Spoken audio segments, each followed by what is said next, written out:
Title: Convince Me, Adele Gambardella Slug, Convince Me Adele Gambardella Tags. Book Summary. Excerpt, Category, Self-Help. Author, Mateus Pupa. Published date, 2024-04-21-TOO:00:00.000Z. If you like the book, you can purchase it using the links in the description below. By buying through these links, you contribute to the blog without paying any extra, as we receive a small commission. This helps us bring more quality content to you. Book link. Click here https://www.amazon.com/gp/search?e=UTF-8 and tag =Matthew-SPUP0A20 and link, code =ER2 and link, it =4410b5258777ab3973777C2b5e60711C1a and camp =1789 and creative =9325 and index =books and keywords =convince me, Adele Gambardella. The book aims to teach high-level convincing skills used by FBI hostage negotiators and corporate consultants. Co-author Chip Massey tells a story about negotiating the release of a kidnapped woman's daughter over 73 hours through 14 phone calls, coaching the mother on what to say. The skills can be learned in hours and applied to customer interactions, sales, negotiations, and more. Co-author Adele Gambardella is a crisis communications expert who has trained Fortune 500 executives and consulted presidents/CEOs, helping grow business empires using negotiation tactics. The authors will share their different convincing skill sets from FBI work and corporate consulting to transform the reader's abilities to convince others easily and quickly. The passage discusses the importance of being able to convince and persuade others. It introduces the concept of forensic listening, which involves carefully analyzing what a person says after an interaction, rather than just listening in the moment. Clues can be found in pauses, emphases, tone of voice and more. It compares forensic listening to active listening, noting forensic listening allows one to uncover a person's unstated narrative, what they really want from the interaction and in life. Understanding this hidden narrative is key to being able to convince them. As an example, the passage describes how the author, as an FBI agent, used forensic listening to interrogate a drug cartel enforcer by discovering the man saw himself as a businessman who took pride in his analytical and risk assessment skills, even though for criminal purposes. Recognizing this narrative allowed the agent to eventually get information from him. In summary, it promotes carefully analyzing interactions through forensic listening to uncover people's deeper motivations and needs, in order to better understand them and ultimately persuade them. Discovery of the unstated narrative is positioned as important for convincing abilities. The interrogator adjusted their tactic to appeal to Marco's self-image as a successful businessman by acknowledging his past business activities and skills, and presenting their questions as seeking his business insights. This tapped into Marco's unstated narrative of wanting to be seen as an accomplished businessman whose knowledge is his legacy. It addressed his motivations of seeking respect, admiration and affirmation of this self-image. Forensic listening involves re-examining conversations to understand hidden motivations and narratives. It was used here to uncover Marco's motivations and get him to provide useful information. Forensic listening techniques can be applied in business to improve understanding, persuasiveness and negotiations. Identifying others' motivations allows deals that work for all parties. It involves studying emotional patterns, stories and themes highlighted by others, and how they want to be praised, to understand motivations and predict responses to conflict or criticism. Targeted validation then builds rapport by acknowledging and validating specifically the areas of most importance and value to the other person. It must be genuinely focused on admirable traits to progress goals. Here are the key takeaways. Forensic listening involves re-examining an interaction after it occurs to gain deeper insight into the other person's unstated narrative. It considers not just the words said but how they were said. The technique helps understand what drives, motivates, and encourages the other person, as well as what frightens or turns them off. This allows you to tailor your statements and questions to make the other person more receptive, attentive, and agreeable. The story shows how a veteran law enforcement officer Justin used forensic listening skills to discern information from a suspect's grandmother that the interviewing agent missed. Justin was able to determine the fugitive was likely at the residence based on her evasive answers and behavior, even though she provided no overtly useful information. Forensic listening involves closely examining verbal and nonverbal cues to understand deeper meanings beyond just the surface-level words. It can provide crucial insights when direct questions do not yield clear answers. Justin gave the author a lesson in reading body language after they questioned a grandmother about her grandson. Justin noticed signs she was guarding the door and didn't want them to enter. When they returned with backup, Justin asked the grandmother questions in a soft, slow voice. Through nods, she confirmed the grandson was in the basement, awake but armed. The author missed important clues like the grandmother's rigid body positioning, lack of emotion, and brief answers that Justin picked up on. Justin emphasized the importance of observational note-taking, like noting emotions, themes in speech, body language, and voice tone/cadence. This forensic note-taking can provide insights beyond just content. It helps understand feelings and decipher what people really think. Key things to observe include power dynamics, reactions to ideas, tension levels, themes/ideas people return to, and defensive/open body positioning. Noting these clues along with content can make one a more convincing communicator by understanding people on an emotional level. The sales team at Community Brands focused on how migrating to their new platform would help reduce strain on customers' employees by making the implementation process easier. This addressed employee well-being, which competitors did not acknowledge. Assuring employees' needs would be addressed made customers less concerned about potential issues and more comfortable choosing Community Brands.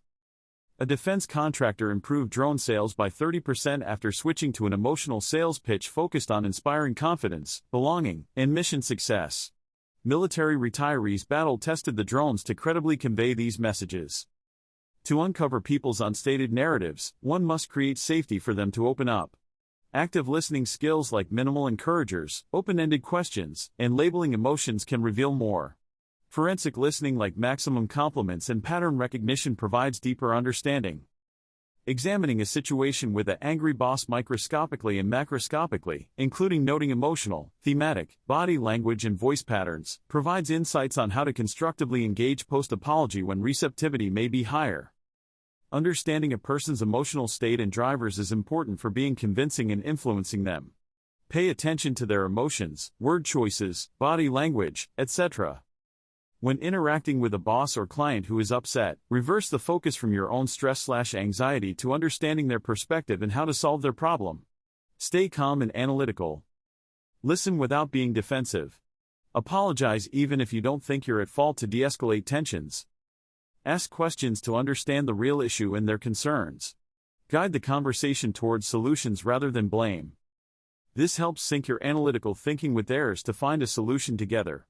It builds trust and influence by showing you want to help rather than defend yourself. Paying attention to behaviors that increase synchronicity like mirroring body language can help people bond and cooperate more effectively.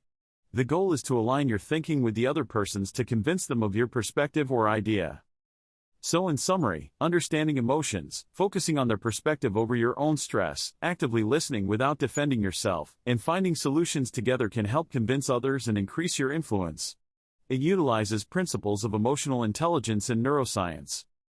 To convince someone, you need to sync with their concerns by immediately tying into what they are experiencing and addressing their main priorities. This makes you more relevant and relatable.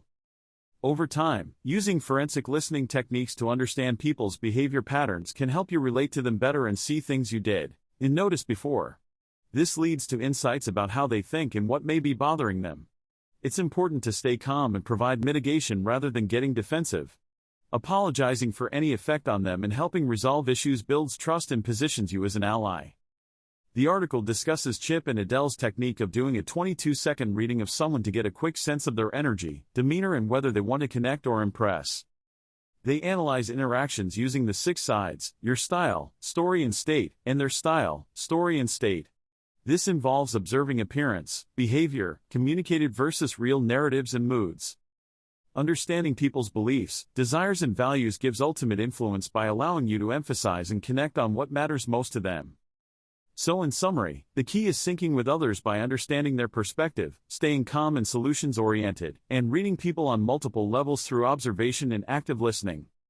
Negotiation techniques like setting the stage, reversing focus, avoiding defensiveness, and finding a better solution can be applied to other types of interactions to de-escalate tensions. Being able to de-escalate while also showing empathy increases your influence and makes people see you as trustworthy. A 22-second reading technique evaluates someone's energy and whether they want to connect or impress. The 6 sides of an interaction assesses someone's style, story, and state, and allows you to predict how they may react based on your own style, story, and state. When trying to convince someone, do not lead with your strongest viewpoints or the reasons you came to your conclusions. This turns people off and entrenches their existing beliefs. Follow a slow, methodical process of persuasion by starting with points the other person already agrees with and slowly moving to positions they have not considered. Jump too far ahead and you trigger defensive emotions that prevent open-minded thinking. Research shows the only statements that can change someone's view are those on the edge of what they currently agree with, according to Sharif's convincing continuum model. Chip's point of view on guns was malleable and open to being influenced further down the continuum through respectful discussion where his perspective was not attacked. While the one conversation did not change his mind, it may have made him more open to considering other views. Persuasion is not just about presenting factual truths, but also connecting with what the other person already believes to be true. It's important to understand where they stand on the issue before pushing them further. Asking open-ended questions at the start can help understand the other person's perspective and find common ground or agreement to build from. Starting from a place of mutual advantage or agreement moves the discussion on to more positive grow. Introducing a convincing cliffhanger by bringing up a plausible problem or uncertainty can get the other person to question their existing assumptions and be more open to considering a new perspective to help resolve that uncertainty. This taps into human curiosity. For an attitude or belief to truly change, the brain needs to undergo a 3-step process: unfreezing the existing structure, moving to a new position, and then refreezing into the new cognitive structure with reinforced beliefs. Simply presenting facts may not be enough without this process of cognitive shifting. Confidence is important for effective convincing. The first person you need to convince is yourself by focusing on your past wins and strengths. Hollywood casting directors advise would-be actors to fully own their character and exude confidence through their posture, speech, etc. to perform well in auditions. There is a confidence scale. Underconfidence hurts convincing ability, but overconfidence can backfire and make one seem arrogant. The key is finding the right balance. Boosting self-confidence involves recounting past successes where you felt you were at your best. Channeling those moments can increase confidence for future convincing situations. Ultimately, confidence comes from aligning your intentions and actions. You must genuinely own your convincing abilities rather than putting on an act of overconfidence for impression management. The focus should be on internal belief in oneself. The passage discusses the importance of projecting confidence without coming across as overly confident or arrogant. It argues that there is a sweet spot between lack of confidence and arrogance, around a 4 on a 1 to 5 confidence scale, where one can be most convincing. It advocates displaying confidence through enthusiasm, engagement, and conveying how others can benefit, without putting down competitors or sharing accomplishments at others' expense. A touch of self-deprecation can make one seem more likable and authentic if done sparingly and about minor flaws. The frank technique of involving listeners in stories by giving them a role and vision of possibilities is highlighted as a powerful means of convincing others and building rapport. Finally, the passage advises that while successes should be owned, sharing credit and spotlight with contributing colleagues strengthens relationships and fosters further wins going forward. Confidence needs to be balanced with inclusion to avoid coming across as too cocky. People will see you as generous, trustworthy, and a good team player if you share information with others, include them in interesting projects, tell them about new opportunities, and provide glowing recommendations when asked. This will make others more likely to reciprocate by sharing information with you, bringing you in on their projects, telling you about opportunities they hear of, and providing good recommendations for you as well. Building relationships based on trust and collaboration creates social capital that can benefit you professionally over time. People enjoy working with and helping those who have helped them. The author held successful events called Maji, Meatballs, and Secrets to Success where over 100 people attended each time to get to know the author and her clients. This helped the author's clients feel successful and helped the author build relationships. It's important to look for uncommon similarities between yourself and others to form meaningful bonds, rather than just commonalities like gender, industry, etc. To get others invested in your success, share your story in a way that highlights how others helped you along the way. Tailor how you share your story based on where you are in your career. Leverage the majority illusion by tapping overlapping connections in your network to make it seem like you have more connections than you do. Successful leaders add some tension and stress to push their teams, but also provide support and guidance. The author helped the CEO of Lockheed Martin prepare for interviews by simplifying her messaging. Include trigger points in your conversations and storytelling to make others more likely to help you, such as when asking for an introduction or favor within a few hours of doing something for them. Managing a team is more challenging than ever before due to remote work and other changes. Good leaders must know how to identify and test convincing arguments to get their team on board with new projects, goals, or ideas. This is best done through simulated experiences unrelated to the actual problem, drawing on lateral thinking theory. Such experiences put leaders in high-stress decision-making scenarios to test their thinking skills. Examples given include role-playing hostage negotiations or interrogations. This is meant to build confidence and teach persuasion strategies that can then be applied to everyday business challenges. Relationships are important for implementing changes successfully. Looking at daily rituals and aligning them with new priorities can help lower resistance. Introducing changes gradually through relationships can make a big difference. One example given was designating an employee conscience focused on viewing all decisions through a relationship lens for a period of time to foster a new culture aligned with strategic goals. So in summary, the key is using simulated experiences and relationship-focused approaches to build leadership skills in persuasion and strategic thinking, which can then be applied to gain support for initiatives while managing team dynamics and resistance to change. Here is a summary of the key points from the chapter. Magicians, con artists, and fortune tellers are able to fool people by understanding human behavior and cognitive biases. They position audiences and fill in blanks to control perceptions. The shotgunning or cold reading technique involves tentatively providing general statements that are statistically likely to resonate with someone to gain credibility. The Barnum/Forer effect is people attributing great accuracy to descriptions that are intentionally vague/general enough to apply to many. This is how psychics, astrologers, etc. convince people. Forer statements are personality descriptors developed in a famous experiment that people perceive as revelatory even though they are quite general. They make people feel seen and validate their self-esteem. Understanding techniques like these can help convince others by connecting on a personal level, validating their views while also maintaining credibility through balanced perspectives. Effectively filling in blanks allows people to fill them in favorably.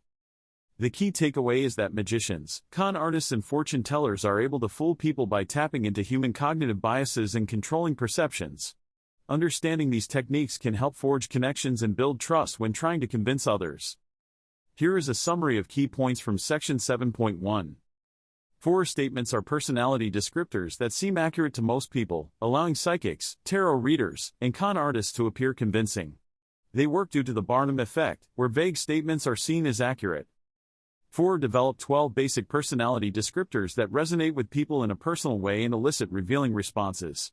While used by psychics, they can also be applied persuasively by others. To be convincing, one must be able to read others accurately.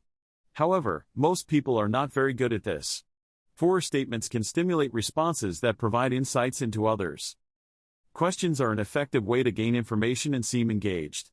Modifying questions to include Forer-like statements can provide the impression of deeper understanding of the other person.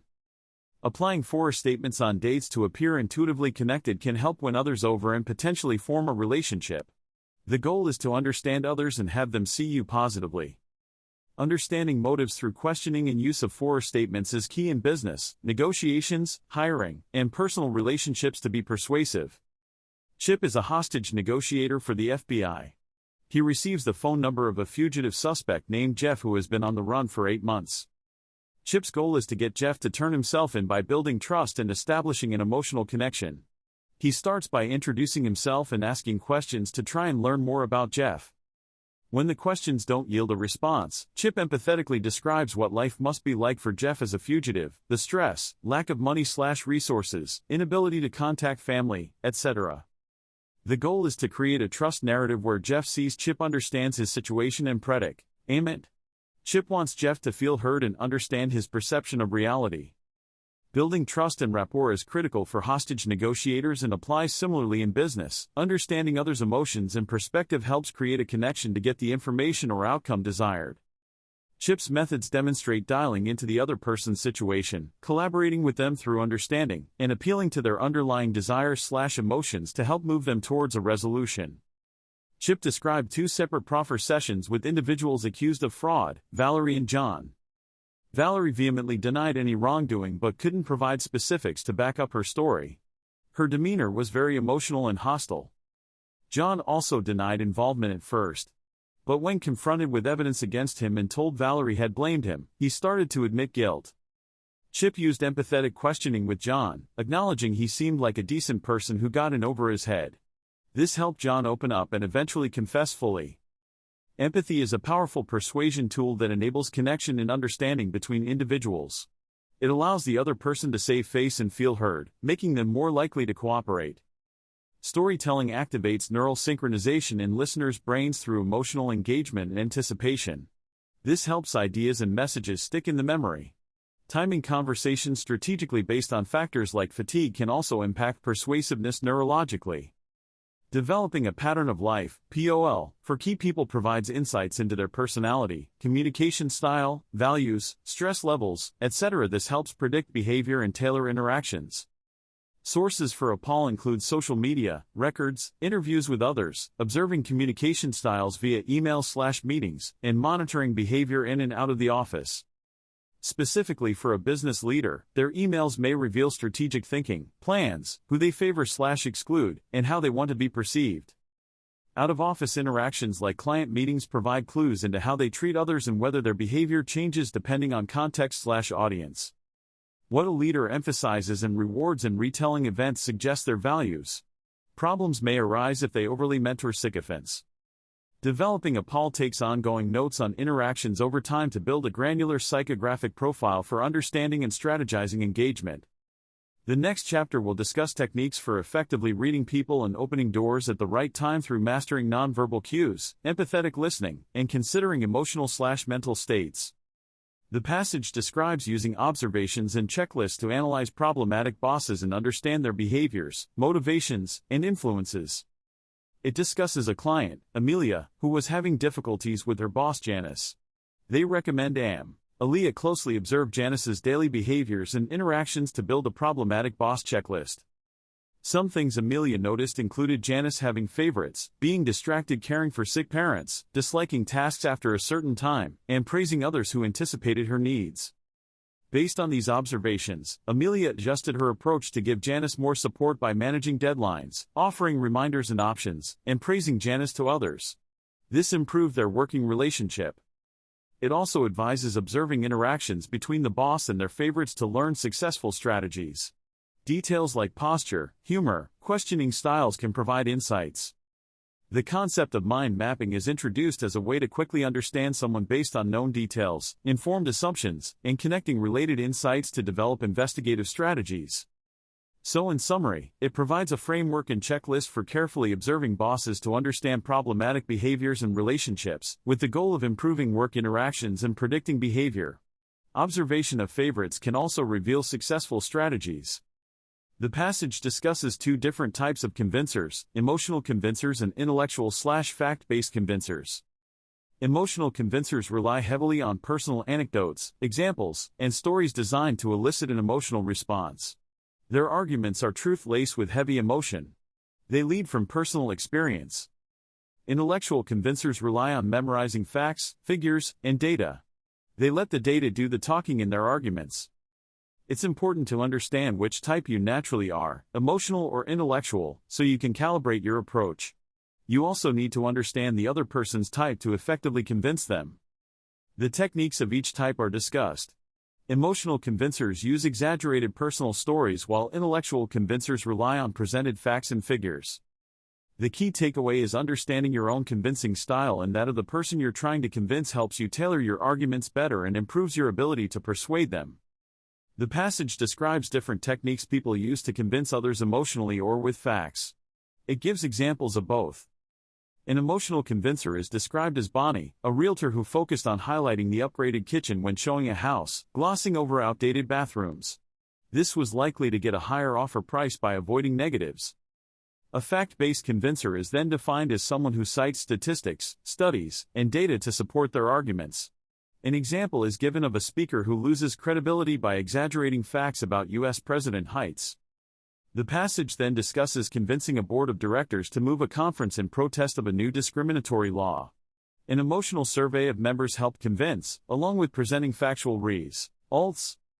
Finally, it outlines a three-step formula for successful convincing: 1. Recognizing the other's style, 2. Anticipating objections, and 3. Validating their viewpoint in their style. An example is given of convincing a husband to buy a luxury car purchase by addressing facts and acknowledging potential objections. The person was negotiating to purchase a car and felt like the salesperson was trying to position them for failure or get them to say yes to an extravagant purchase. However, the salesperson made them feel heard by listening to their concerns. Although the salesperson disarmed their objections, they still got the car in the end, so it seems the negotiation tactics worked. The main point is that understanding the other person's personality and negotiation style can help you be more effective in convincing them while also not allowing yourself to be manipulated. Paying attention to small details about them and how they respond in different situations gives insights into their typical behaviors and preferences. For influential conversations, it's important to consider whether the other person typically responds more to emotional appeals or factual arguments, and tailor your approach accordingly. Small talk can also provide clues about someone's personality baseline. Here's a summary of the key points. Greg and Marie seem to have a changing dynamic. Marie's direct communication with Josh decreased significantly while Greg became evasive and unavailable. Josh noticed inconsistencies in Marie's personality and behavior compared to her past demanding nature. This raised suspicions about what was going on. After investigating further, Josh discovered that Marie had been trying to recruit Greg to leave Josh's company and come work for her instead.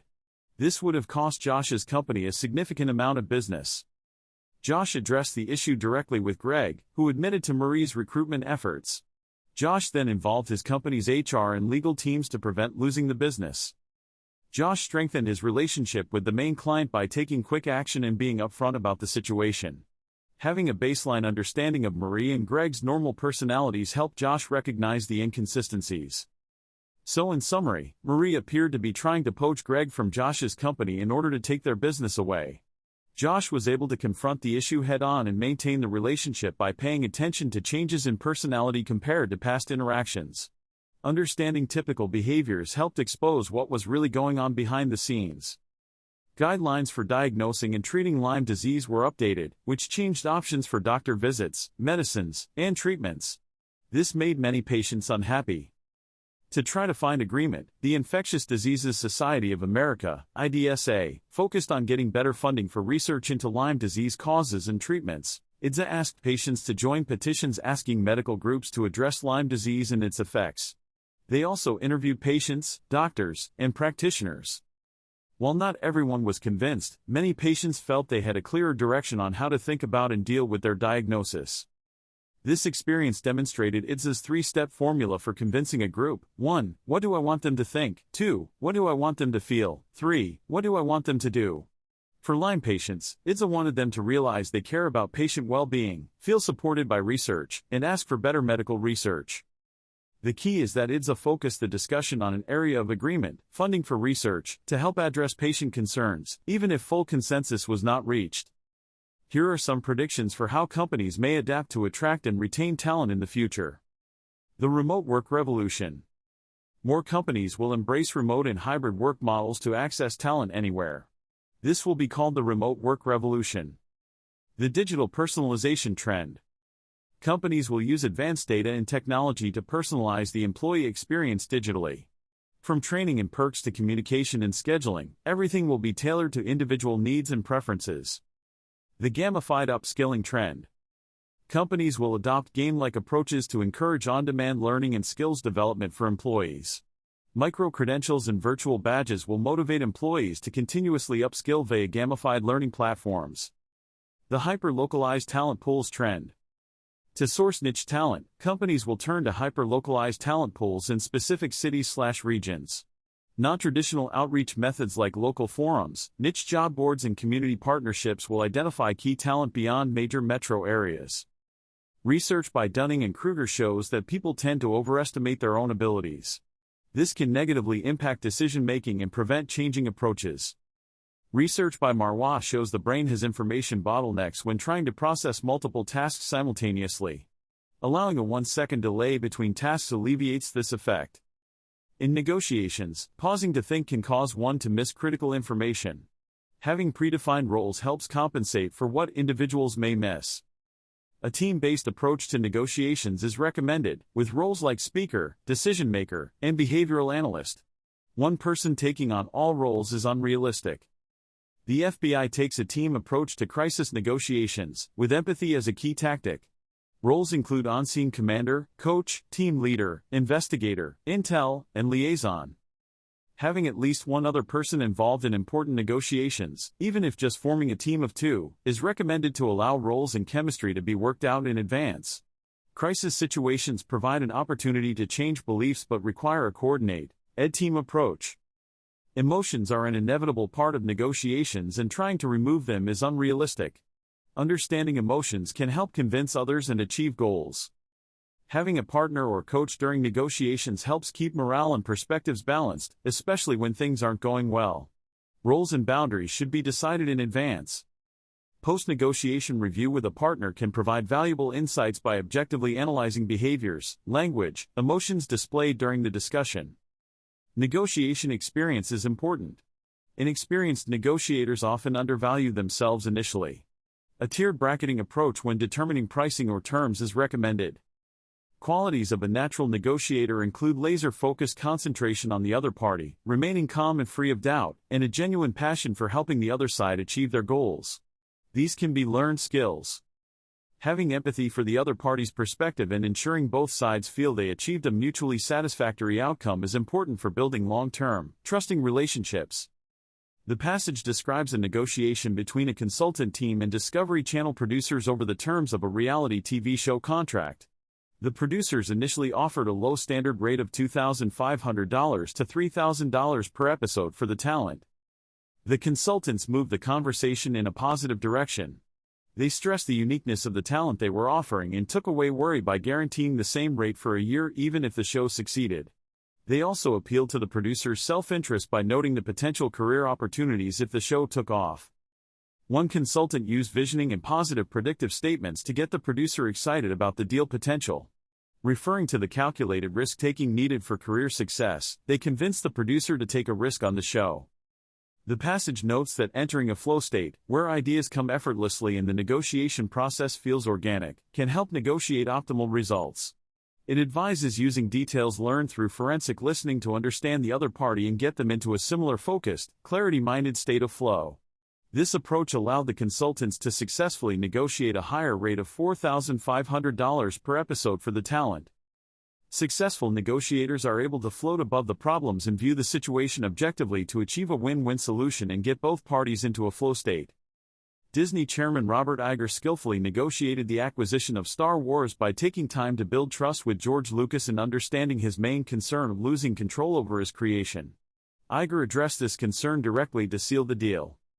Identifying the other party's emotional currency, what matters most to them emotionally like money, control, time, etc. is important to understand before making concessions. Focusing on leaving personalities out of negotiations is bad advice. As people, emotions are still involved even if compartmentalized. Understanding the other party's relationship to the issue, like money, is key since that relationship is personal and tied to emotions. The goal should be not just closing the deal but creating a positive emotional experience that opens the door to future successful negotiations through empathy, listening and future casting about potential outcomes. The passage discusses how fear impacts decision-making in high-stakes business situations. It analyzes different ways fear can negatively influence decisions, such as withdrawal, panic, analysis paralysis, and savior syndrome. It argues the best leaders understand how fear affects them personally and don't repeat the same mistakes when under pressure. Ideal leaders remain scarily calm and delegate appropriately while still responding quickly. The human brain evolved over 1 million years ago and is wired to detect threats from a primitive perspective. This can cause harmful overreactions to modern risks that our ancient brain cannot assess properly. Bruce Schneier is quoted explaining how the amygdala processes base emotions like fear from a survival instinct. Our brains get trained to remember fears so we are prepared if the threat reoccurs. The story is then told of chip monitoring an FBI counterintelligence operation where a senior CIA officer, Harold Nicholson, was uncovered as a double agent spying for Russia. Nicholson nearly discovered the hidden camera in his office but ultimately missed it, to the FBI's surprise. The passage discusses how fear can impair judgment and decision-making, leading people to miss important signs or details. It uses the example of Harold James Nicholson, a high-ranking CIA officer who was caught spying for Russia. Despite his expertise in surveillance detection, he failed to notice a hidden camera during an illegal meeting. The passage argues Nicholson's fear of being caught as a double agent made the camera invisible to him. He was so invested in hiding the truth that he did not want to see evidence contradicting his lies. More broadly, people have a hard time accepting realities that undermine their identity or expertise. The passage then discusses how leaders in business crises must master their own fear responses. When facing threats, the brain kicks into fight or flight mode, but this is unhelpful for resolving issues thoughtfully. Leaders need insight into how fear affects them to avoid poor decisions. The passage provides tips for addressing team fear through open communication, acknowledging concerns, and reframing the situation positively by focusing on future opportunities rather than dwelling on problems. Redirecting attention from fear to vision and solutions helps regain credibility and move forward. It's important to be aware of how others may perceive you based on preconceptions related to your background, appearance, etc. Addressing these misperceptions up front can help shape interactions more positively. Setting clear boundaries and treating others professionally, like John F. Kennedy Jr. did, establishes your credibility as a leader worth listening to. The first meeting with someone lays the foundation for your relationship. Use it to accomplish the agenda, establish your baseline personality, and get a sense of the other person's baseline personality. To understand how you come across, reflect on your own patterns/behaviors and be clear on your intentions and interactions. Think about whether your true thoughts/intentions would be apparent to others. Anticipating others' mental models, or thought processes, can help make sense of their behaviors and perceptions. This involves considering their experiences and predicting how they might view you. The key is being aware of potential preconceptions and proactively addressing them, while also establishing your credibility and professional boundaries from the start of interactions. This helps maximize your influence and shape interactions positively. Timing is a crucial element of effective convincing. When you communicate, your message can sabotage your efforts if the timing isn't right. It's important to factor in things like the other person's mood, schedule, and priorities when deciding when to convince them of something.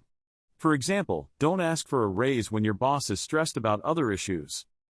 Understand trends and peaks in interest related to your industry or topic so you can time your communications appropriately. For example, fitness experts may want to wait until after most New Year's resolutions have failed to stand out from competitors.